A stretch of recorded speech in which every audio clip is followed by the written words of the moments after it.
Hi friends, मैं ताहिर मंसूरी आपका अपने यूट्यूब चैनल ज्ञान क्लासेस में एक बार फिर से स्वागत करता हूं। आज हम अपनी सीरीज में लाए हैं 4/1/2023 को अर्धवार्षिक परीक्षा का लेखा शास्त्र का पेपर कक्षा 12वीं के लिए।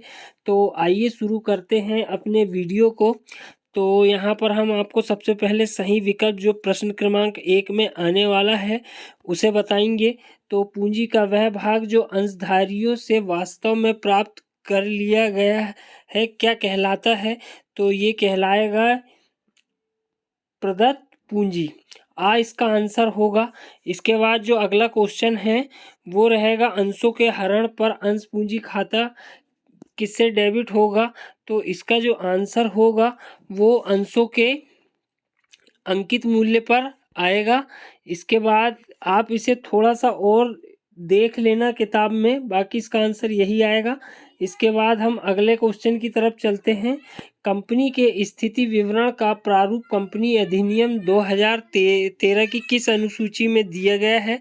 तो इसका जो आंसर होगा वो सा वाला आएगा, सॉरी, इसका जो आंसर होगा वो आएगा वाला। अनुसूची 3 भाग 1 के अंतर्गत 2013 के अंतर्गत जो कंपनी का प्रारूप होता है वो अनुसूची 3 भाग 1 के अंतर्गत आता है। इसके बाद औसत वसूली का जो संबंध होता है उसका जो आंसर आएगा वो औसत शुद्ध बिक्री पर होता है। उसके बाद हमारा अगला क्वेश्चन है बेचे गए माल की लागत 20,000 रुपये है व औसत स्टॉक 8,000 रुपये है, तो स्कंद आवर्त अनुपात होगा। तो इसका जो आंसर होगा वो होगा बा वाला 2.5 गुना, क्योंकि इसका जो सूत्र होता है स्कंद आवर्त अनुपात का वो होता है बेचे गए माल की लागत बट्टे औसत स्टॉक। तो बेचे गए माल की लागत हमें दी गई है 20,000 रुपये। 20,000 में हम भाग देंगे 8,000 रुपये जो कि हमें औसत स्टॉक दिया गया है। तो 3 शून्य से 3 शून्य कट जाएंगे और 8 दूनी 16 होता है और 8 पन्ना 40, अर्थात 2.5 गुना इसका आंसर होगा। इसके बाद रोकड़ भाव विवरण संबंधित होता है, तो ये प्रमाप AS3 के अंतर्गत आएगा, अर्थात इसका आंसर होगा। इसके बाद हम अगले क्वेश्चन की ओर चलेंगे। तो इसमें जो पहला रिक्त स्थानों की पूर्ति कीजिए लिखा है साझेदारों का दायित्व होता है। तो ये जो साझेदारों का दायित्व होता है वो असीमित होता है। उसके बाद दूसरा है निवृत्त साझेदार को देय राशि का किस्तों में भुगतान करने पर खालिस्तान खाता खोला जाता है, तो ऋण खाता। इसका जो आंसर होगा वो ऋण खाता आएगा। इसके बाद अगला है साझेदारों के प्रवेश पर यदि पहले से पुस्तकों में विद्यमान है तो ख्याति पुराने अनुपात में, तो इसका जो आंसर आएगा वो पुराने अनुपात में विभाजित होती है। इसके बाद वसूली खाता जो होता है वो नाम मात्र का खाता होता है। उसके बाद तीसरा है सभी साझेदारों का दिवालिया होना फर्म का क्या है? अनिवार्य समापन माना जाता है। इसका आंसर अनिवार्य आएगा। इसके बाद हम अगले क्वेश्चन की ओर चलेंगे। तो इसका है खालिस्तान अंशों पर लाभांश की दर निश्चित होती है, तो पूर्वाधिकार अंशों पर जो है लाभांश की दर निश्चित होती है। उसके बाद अगला है खालिस्तान ऋणपत्र अंशों में परिवर्तित किए जा सकते हैं, तो परिवर्तनशील ऋणपत्र। इसका जो आंसर आएगा वो परिवर्तनशील ऋणपत्र अंशों में परिवर्तित किए जा सकते हैं। इसके बाद अगला जो है क्वेश्चन प्रश्न क्रमांक 3 दिया हुआ है, सही जोड़ी बनाई है। तो स्टूडेंट इन्हें जरूर एक बार देखकर जाए ताकि आप लोग इसके आंसर सही दे सके। तो पहला है पुनर्मूल्यांकन पर हानि। तो पुनर्मूल्यांकन पर जो हानि होती है वो होती है पूंजी खाते के डेबिट में, अर्थात वाला जो आंसर होगा वो इसका आंसर होगा। उसके बाद औसत लाभ सामान्य लाभ से अधिक। औसत लाभ जो है जो सामान्य लाभ से अधिक होता है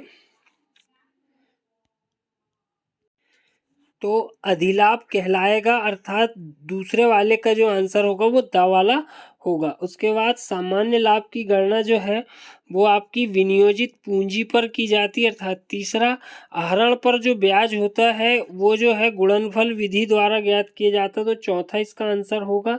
उसके बाद साझेदार का प्रवेश, तो ये पुनर्गठन के अंतर्गत साझेदार का प्रवेश कहा जाएगा। और AS-26 जो है वो ख्याति का लेखांकन के लिए किया जाता है, अर्थात अमूर्त संपत्तियों का लेखांकन AS-26 के अंतर्गत किया जाता है। उसके बाद हम अगले क्वेश्चन की ओर चलेंगे।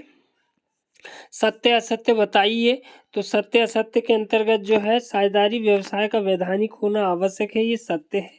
नए साझेदार के प्रवेश पर उसके द्वारा पूंजी लाना अनिवार्य है, तो ये असत्य हो सकता है, फिर भी आप इसे एक बार किताब से देख लें। और ऋण पत्र अल्पकालीन होते हैं, ये असत्य होता है, क्योंकि ऋण पत्र जो है वो दीर्घकालीन होते हैं। ऋण पत्रधारी कंपनी के वास्तविक स्वामी होते हैं, ये भी असत्य है, क्योंकि ये ऋण पत्रधारी कंपनी के लेनदार होते हैं। उसके बाद फर्नीचर की बिक्री एक विनियोग क्रिया है, तो ये भी असत्य हो सकता है, फिर भी आप इसे एक बार जरूर मिला लें। उसके बाद गैर चालू संपत्ति कंपनी के दीर्घकालीन विनियोग है, ये सत्य है। इसके बाद हम अगले क्वेश्चन की ओर चलेंगे। साझेदारों के मध्य लिखित समझौता को क्या कहते हैं? तो ये लिखित समझौता आएगा इसका आंसर। लिखित अनुबंध भी बोल सकते हैं, या लिखित समझौता भी कहा जा सकता है।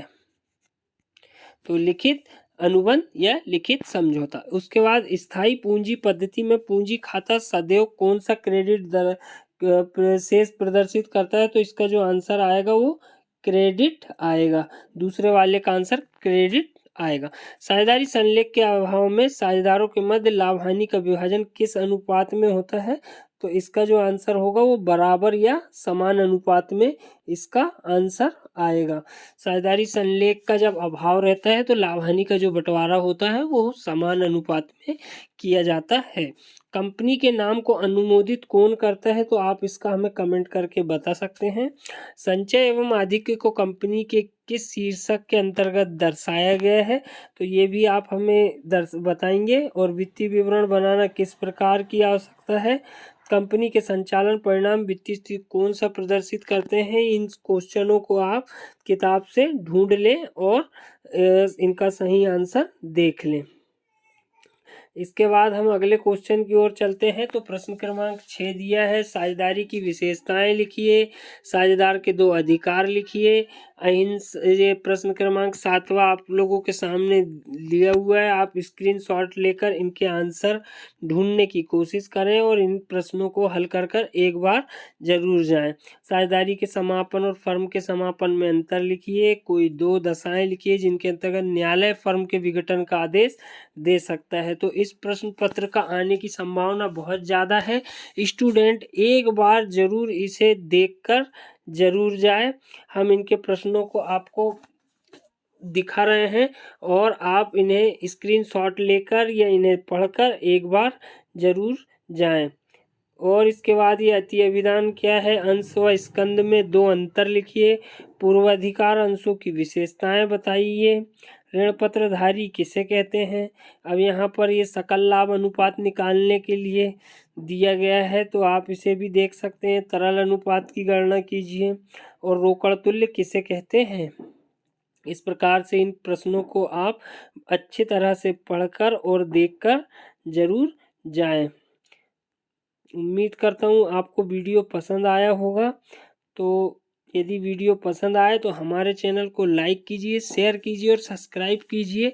और आने वाले विषयों के पेपर भी हम इसी तरह से आपको बताएंगे। तो मिलते हैं नेक्स्ट वीडियो में, तब तक के लिए धन्यवाद।